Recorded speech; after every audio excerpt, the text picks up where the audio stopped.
First at 4, a price gouging law is now in place in North Carolina for the mountainous region as wildfires continue to burn with no hope of slowing down. A state of emergency remains in place in western North Carolina. The price gouging law is designed to keep homeowners from being taken advantage of as they deal with the fires. There are two major fires going on in North Carolina right now. The 431-acre fire in Henderson County, now named as the Poplar Fire, is still just 5% contained. It's burned several structures and threatens more area.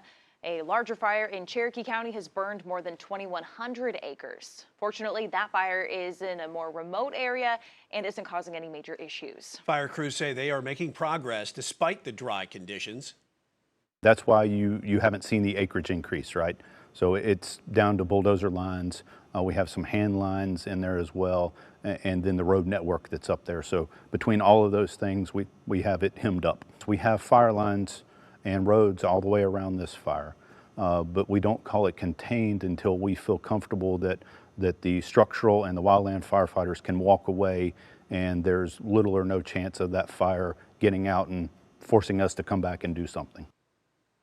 Burn bans are in place in several counties, with Caldwell County issuing a new burn ban starting at 5 o'clock tonight. Queen City News is keeping you informed about how this is impacting neighborhoods across the Charlotte metro. We start with Chief Meteorologist Tara Lane with the latest on the drought maps.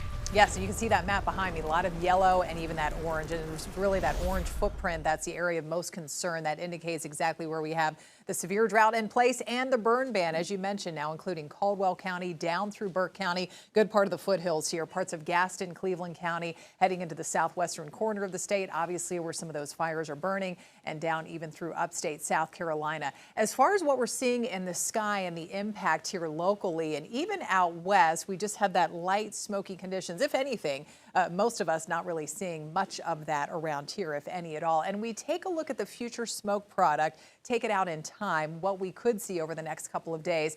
Generally still expected to be on the light side, maybe just a light veil of smoke working through from time to time here, right on into tomorrow and into Thursday. The air quality, it's obviously an issue closer to the fires. That air quality alert, it's unhealthy, especially for people with respiratory issues. Wherever you see kind of this gray shading here, including, say, the Waynesville area, Hendersonville and Henderson County, Macon County, all the way out into Valleytown and Cullowhee and the Franklin areas. Closer to home, it's not really impacting our air quality here across most of the region, up into the highest elevations of the mountains down through the Piedmont and Sandhills, expected to be in the code yellow moderate range. Wildfire safety, again, just continue to obey those burn bans. Don't do any outside burning, anything with open flames, and evacuate if told to do so, mainly talking about the southwestern part of the state. We do have a chance of rain on the way later in the week. I'll time that out in a few minutes.